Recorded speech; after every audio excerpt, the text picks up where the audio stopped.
시청자 여러분 안녕하십니까? BTV 뉴스입니다. 먼저 이 시각 주요 뉴스입니다. 부산시 교육청이 지역 간 교육 격차 해소를 위해 원도심과 서부산권 고등학생의 학력 강화에 나섭니다. 또 강서구와 사하구에는 24시간 돌봄이 가능한 부산 늘봄센터를 설치합니다.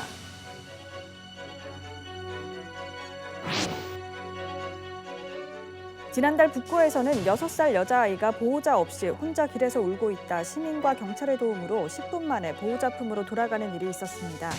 미아 팔찌와 목걸이가 큰 도움이 됐습니다. 성매매 직결지 완월동에 재개발 사업 승인이 내려지면서 시민단체가 반발하고 있습니다. 난개발이 우려되는 데다 범죄 수익을 거두어온 업주들이 개발 이익을 얻어선 안 된다는 이유입니다.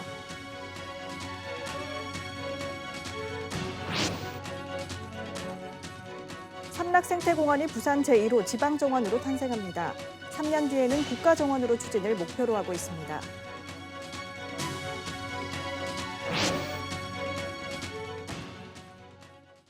부산 교육의 가장 큰 화두 중 하나는 지역 간 교육 격차 해소입니다. 교육청은 원도심과 서부산권 학생들의 학습력을 높이기 위해 다양한 대책을 내놓고 있는데요. 이 지역 아이들의 돌봄도 강화해 교육과 보육질을 높인다는 계획입니다. 장동원 기자입니다. 부산시 교육청이 지역 간 교육 격차를 조사한 결과 동부산과 중부산 학생에 비해 원도심과 서부산 학생들의 스스로 학습 시간이 크게 떨어지고 사교육 이용률도 낮은 것으로 나타났습니다. 교육청은 교육 격차 해소 추진단을 운영하고 부산형 인터넷 강의를 도입하는 등 다양한 대책을 마련하고 있습니다. 그런 가운데 2학기부터는 원도심과 서부산권 고등학생의 학력을 높이기 위해 학습 동기 강화 프로그램을 운영합니다. 27개 일반 고등학교에 11억 원을 지원해 자기주도 학습 관리 시스템을 도입하고 참여 우수 학생을 선발합니다. 또 16억 원을 들여 각 학교에는 카페형 교실과 1인 자습실 등도 구축하고 있습니다. 긴급 돌봄이 필요한 유치원생과 초등학생을 위해선 24시간 돌봄 서비스가 가능한 부산 늘봄센터를 서부산권에 우선 설치합니다. 농어촌과 공단 지역 돌봄 공백을 없애기 위한 것으로 강서구 대사초등학교와 사하구 하단초등학교에 돌봄 시설을 마련하고 내년부터 운영에 들어갈 계획입니다. 한편 오는 9월부터는 구포도서관에서 밤 10시까지 야간 긴급 돌봄 센터를 운영하고 내년에는 중앙도서관과 시민도서관 등으로 확대해 나간다는 방침입니다. BTV 뉴스 장동원입니다. 지난달 북구에서는 6살 여자아이가 보호자 없이 혼자 길에서 울고 있다 지나가는 시민이 경찰서 지구대로 데려다준 일이 있었는데요. 자초지종을 들은 경찰관은 아이를 안심시킨 뒤 미아 팔찌를 찾아 보호자에게 10분 만에 인계했습니다. 박철우 기자가 전합니다. 한 여성이 여자아이의 손을 잡고 북부경찰서 화명지구대로 들어옵니다. 그리고는 경찰에게 아이가 혼자 길에서 울고 있길래 지구대로 데려왔다며 자초지종을 설명합니다.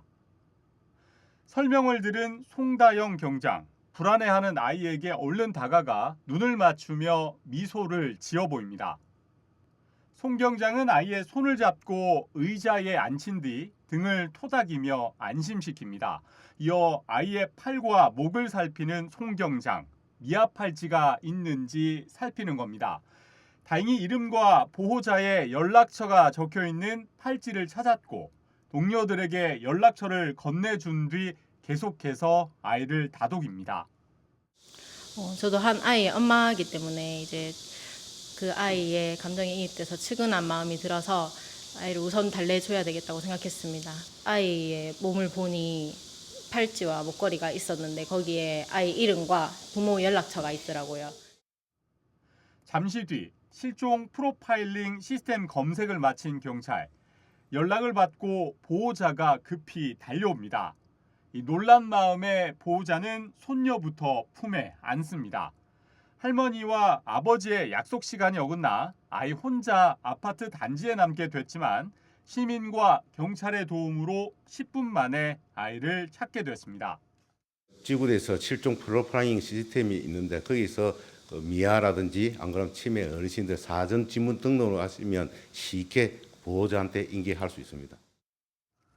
한편 경찰은 미아 팔찌나 지문 등 사전 등록이 되어 있으면 미아 예방에 도움을 받을 수 있다고 전합니다. BTV 뉴스 박철우입니다. 한때 도시재생 사업이 추진되기도 했던 부산 마지막 성매매 집결지 완월동에 재개발 사업이 진행될 것으로 보입니다. 하지만 시민단체들은 성매매로 범죄 수익을 거둬온 업주들이 재개발로 큰 수익을 얻게 된다며 반발하고 있습니다. 장동원 기자입니다. 100년이 넘은 부산 마지막 성매매 집결지 완월동입니다. 지금은 건물 대부분이 비어 있고 철거 글씨가 곳곳에 적혀 있습니다.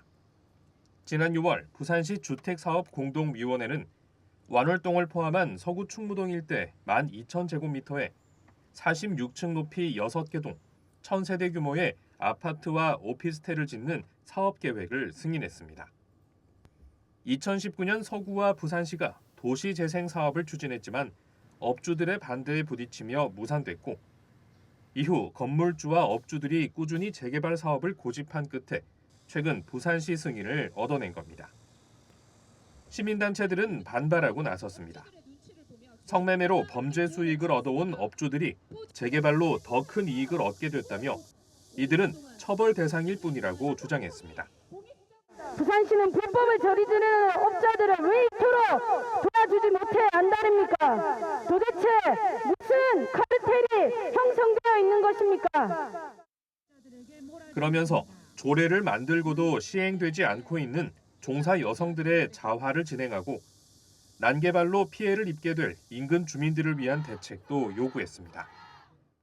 여성들을 착취해서 돈을 벌었던 그 사람은 더 많은 돈을 벌기 위해 지금도 여성들을 착취하며 마지막 건물이 없어질 때까지 끝까지 여성들을 착취할 겁니다. 여성들이 성매매에서 벗어날 수 있도록 저희가 새로운 삶을 선택할 수 있도록 도와주시래요. 성착취 당한 여성들의 자활지원과 완월동업소 주변 주민들의 대책을 세워 문제 해결 후 재개발을 논의하는 것이 마땅합니다.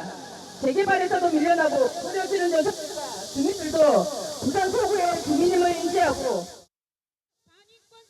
또 이들은 업주들에 대한 수사와 재산 몰수 등을 촉구했고 부산시와 서구에 완월동 폐쇄와 재정비를 위한 TF팀 구성을 요구했습니다. BTV 뉴스 장동원입니다. 낙동강 하구 둔치 가운데 가장 넓은 삼락생태공원이 부산 제1호 지방정원으로 탄생하는데요. 지방정원으로 지정되면 체계적인 공원 관리와 다양한 정원 프로그램 운영으로 이용객들에게 더 좋은 환경을 제공할 것으로 기대하고 있습니다. 박철우 기자입니다. 사상구 삼락생태공원 연꽃단지. 도심 속 공원으로 지역 주민들이 자주 찾는 곳이기도 합니다. 가을 되면요 갈 데가 너무 많거든요. 진짜 좋고 또 봄에 꽃이 많아요. 연꽃도 있고 지금은. 과거 농경지로 이용되다 낙동강 살리기 사업을 통해 산책로, 보호숲 등으로 조성된 삼락둔치 또한 이 우수한 자연 환경을 갖추고 있습니다. 낙동강 줄기도 한번 구경할 수도 있고 여기 와가지고 캠핑장에 가도 배도 한번 타고 여러 가지 그런 조건들이 많아가지고 이런 삼락생태공원이 지방정원으로 탄생합니다. 부산시는 사상구 삼락동 일대 하천 용지 250만 제곱미터를 제1호 부산 낙동강 지방정원으로 등록 고시했다고 밝혔습니다. 이 낙동강 하구 둔치 중 가장 넓은 크기, 또 습지 생태원과 감전 야생화 단지 등 다양한 자연 환경과 생태 환경 코스가 풍부하게 조성돼 지방정원으로 손색이 없다는 설명입니다. 복원된 습지 중에서는 우리가 잘된 사례라고 저희들은 보거든요. 둔치가. 그래서 그거를 그냥 둘 게 아니라 우리가 정원으로 등록해가지고 시민들한테 좀 알리고 좀 따듬는 방향으로 나가려고 정책 변화를 가지고 있습니다. 지방정원으로 지정되면 체계적인 공원 관리와 다양한 정원 프로그램 운영으로 이용객들에게 더 좋은 환경을 제공할 것으로 기대하고 있습니다. 이에 부산시는 낙동강 관리본부에 국가정원 전담팀을 마련하고 삼락 둔치 강변을 따라 샛길 문화탐방로 등 참여 정원으로 조성할 계획입니다. 한편 사상구는 삼락생태공원이 지방정원으로 지정된 후 정착이 이루어지면 3년간 운영한 성과를 바탕으로 국가정원 지정 신청도 추진할 예정입니다. BTV 뉴스 박철우입니다.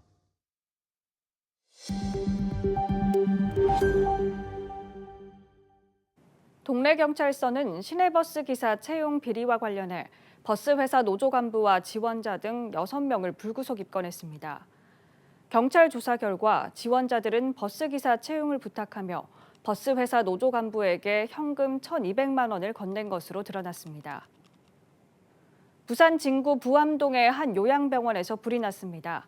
다행히 인명피해는 없었으며 병원 직원이 소화기로 자체 진화에 나서 4분 만에 꺼졌습니다. 경찰과 소방은 전기적 요인으로 인해 불이 난 것으로 보고 정확한 화재 원인을 조사하고 있습니다. 집을 비우거나 깊은 잠에 빠진 한밤중 불이 난다면 아찔할 텐데요. 불이 나면 연기를 감지해 알리는 단독 경보형 감지기가 화재 시 생명을 구하는 데 큰 역할을 하고 있습니다. 보도에 김한식 기자입니다. 주택가 밀집 지역, 시커먼 연기가 쉴 새 없이 뿜어져 나옵니다. 지난 2022년 4월 동구 초량동의 주택 화재 당시 모습입니다. 이날 화재로 집안에 있던 50대 남성이 숨졌습니다. 가스레인지에 올려져 있는 냄비한 음식물이 새까맣게 탔습니다. 화재 당시 거주자가 집을 비웠는데 이웃 주민이 신고했습니다. 연기 감지기는 경보음을 울리게 되었고 인근 주민이 이 소리를 듣고 119를 신고하여 출동한 소방대에 의해서 신속하게 안전조치가 이루어져 지난 2020년부터 올해 5월까지 부산 지역 화재 사망자는 70명. 이 가운데 70%가 넘는 50명이 주거시설 화재로 변을 당한 것으로 집계됐습니다. 같은 기간 전국에서 발생한 화재 사망자 중 주거시설이 차지하는 비율 61.3%에 비해 10%가량 높은 수치입니다. 불이 난 상황을 가정한 단독 경보형 감지기 실험입니다. 연기가 피어오르자 곧바로 경보음이 울립니다. 대형 화재를 막기 위해서는 무엇보다 초기 진화가 중요합니다. 감지기는 화재 초기 사람들에게 알리는 역할을 합니다.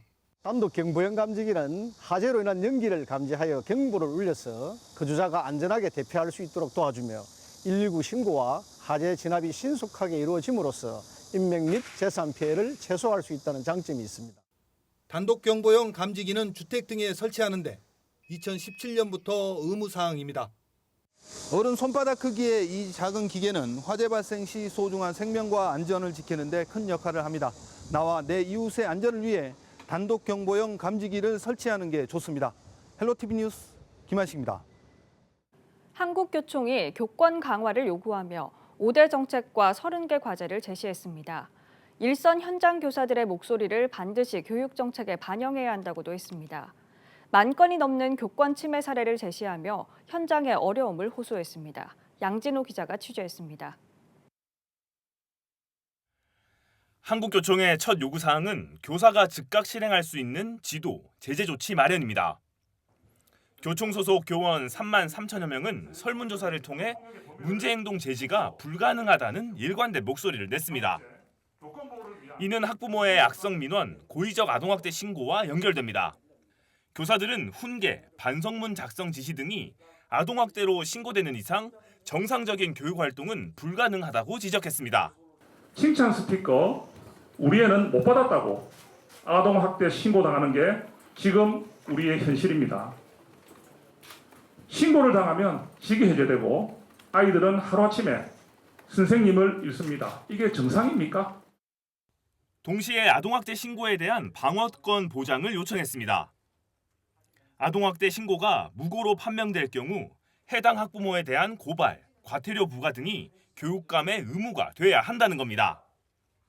담임이 본인의 아이의 마음을 상하게 했으니 담임 교체해라. 인권 침해했으니 인권위원회에 제소하겠다.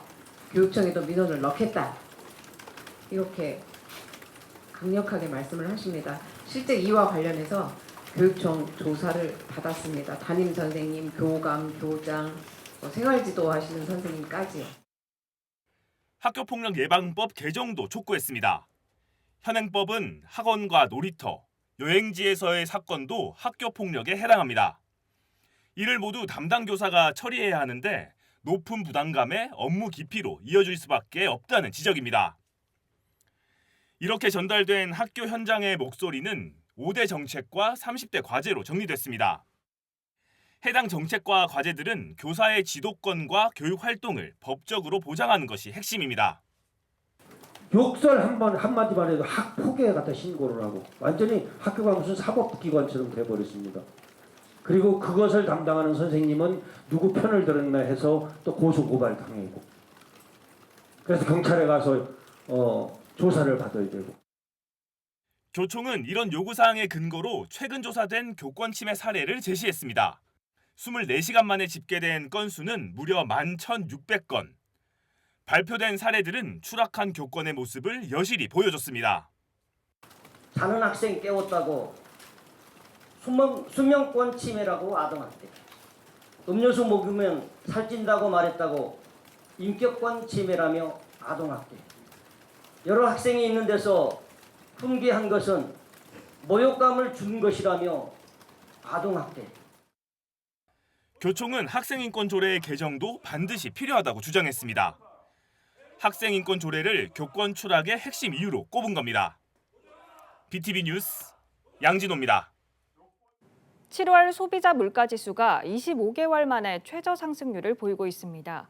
소비자 물가 상승폭이 크게 둔화된 건 지난해 7월 소비자 물가 상승률이 6.3%로 정점을 찍은 것에 대한 기저효과인 걸로 분석됩니다. NIB 이하영 기자입니다. 물가 둔화 흐름이 이어지면서 소비자 물가 지수가 낮은 상승률을 보이고 있습니다. 7월 소비자 물가 지수는 111.2로 작년 같은 달보다 2.3% 올랐습니다. 이는 지난 2021년 6월 이후 25개월 만의 최저치입니다. 물가 상승률은 올해 1월 5.2%를 찍은 이후 계속해서 둔화하는 모습을 보이고 있습니다. 7월 소비자 물가는 전월 대비 0.1% 상승하였고 지난해 같은 달 대비로는 전월 2.7%보다 0.4%포인트 하락한 2.3% 상승한 것으로 나타나 최근에 둔화 흐름을 이어가며 25개월 만에 최저 상승률을 보였습니다. 물가 상승률의 낮은 흐름을 주도한 건 석유류의 가격 하락입니다. 석유류 가격은 지난해보다 25.9%나 내리면서 통계가 작성되기 시작한 1985년 1월 이후 최대 감소폭을 기록했습니다. 경유는 33.4%, 휘발유는 22.8%, LPG는 17.9% 하락했습니다. 석유류 가격에 영향을 받는 전기, 가스, 수도 등의 가격도 낮은 흐름을 보였습니다. 전기, 가스, 수도 상승률은 21.1%로 지난해 9월 이후 가장 낮았습니다. 다만 지난달 폭우의 영향으로 채소류 등의 물가는 불안정한 모습을 보였습니다. 채소류 물가는 7.1% 올랐는데 날씨의 영향을 크게 받는 잎채소류의 변동폭이 컸습니다. 통계청은 다음 달부터는 지난해 기저효과가 사라질 걸로 예상돼 최근에 둔화 흐름이 계속해서 이어지기는 어려울 수 있다고 말했습니다. NIB 뉴스 이하영입니다. 장마가 끝난 지 얼마 되지 않은 것 같은데 요즘 참 덥습니다. 덥다는 말로는 표현이 안 될 정도로 한낮에 밖에 나가면 숨이 턱턱 막히는 듯한데요. 밤에는 열대야, 낮에는 습한 폭염으로 전국이 뜨겁습니다. 부산 역시 연일 폭염경보가 내려졌는데요. 당분간 극한 더위가 이어지고 태풍까지 이 더위를 부채질할 것으로 보입니다. 차선영 기자가 보도합니다. 물반 사람반 지난 주말 해운대 해수욕장 풍경입니다. 7월 긴 장마가 끝나고 폭염이 시작되면서 해수욕장은 피서 절정기를 맞았습니다. 지난 주말에만 부산 해수욕장에 110만 명이 넘는 인파가 몰렸습니다. 밤낮으로 푹푹 찌는 더위에 모래사장에는 낮에도 밤에도 피서 인파가 가득할 것으로 보입니다. 하루 최저기온이 25도 아래로 떨어지지 않는 열대야 현상, 여기에 더해 낮에는 36도까지 오르는 극한 더위가 당분간 기승을 부릴 것으로 예상됐기 때문입니다. 7월 극한 호우를 밀어낸 폭염 원인, 한반도를 뒤덮고 있는 두 개 고기압입니다. 기상청은 북태평양 고기압과 습한 폭염을 유발하는 티베트 고기압이 위아래로 겹쳐 있는 형국이라고 설명했습니다. 여기에 제6호 태풍 카눈이 이 더위를 부채질할 전망입니다. 중국 상하이 부근 상륙이 예상됐던 태풍 카눈, 예상 경로가 바뀌면서 2일 현재 일본 오키나와를 향하고 있습니다. 당분간 아열대 고기압의 영향이 지속되면서 맑은 날씨가 지속되고 동중국 해상에서 정체하고 있는 태풍에 의해 우리나라 쪽으로 유입되는 열기가 더해져 폭염과 열대야가 지속되겠습니다. 지난 5월부터 두 달 동안 부산에서 발생한 온열 질환자는 30여 명, 극한 더위가 이어지면서 온열 질환자는 급증하고 있는 실정입니다. 부산은 폭염과 열대야가 지속될 전망인 만큼 건강관리 잘 하셔야겠습니다. 헬로티비 뉴스 차선영입니다. 이어서 포토뉴스입니다. 사상구 덕포 이동 행정복지센터는 지난달 28일 지역사회보장협의체와 함께 따사로미 집수리 사업을 실시했습니다. 이번 사업은 주거 취약 가구의 방충망 교체를 지원해 쾌적한 주거 환경을 제공해주기 위해 마련됐습니다. 사상구 삼락동 지역사회보장협의체는 지난 1일 시원한 여름나기 사업 일환으로 관내 독거노인과 장애인 가구 14세대를 대상으로 현관문 방충망 설치 작업을 지원했습니다. 부산시 사상구는 관내 중장년 1인 가구의 사회적 고립을 해소하고 고독사를 예방하기 위한 441 사업을 추진합니다. 이번 사업은 12개 동을 4개 권역으로 나눠 복지관과 주민봉사단인 단디살피미가 함께 다양한 프로그램을 진행해 고립도가 높은 주민들이 이웃들과 자연스럽게 어울리는 기회를 제공하는 사업입니다. 사하구 다대 이동 새마을지도자협의회는 지난 1일 그동안 주거지 전용 주차장을 관리하며 발생한 위탁수수료를 공익사업에 활용하기 위해 다대 이동 행정복지센터의 편의를 위한 민원실 의자를 지원했습니다. 서구 서대신삼동 새마을문고회와 생명푸드 쉐어링은 지난 1일 관내 경로당과 어려운 이웃들에게 전달하기 위한 과일과 채소 그리고 빵을 후원했습니다. 부산시 서구는 지난 1일 동대신 3동 저장강박 취약계층을 대상으로 주거 환경 개선을 위한 2023년 독야청정 사업을 실시했습니다. 이번 사업은 동행정복지센터 직원 등 15명이 참여해 생활쓰레기 수거와 소독 그리고 방역 작업을 진행했습니다.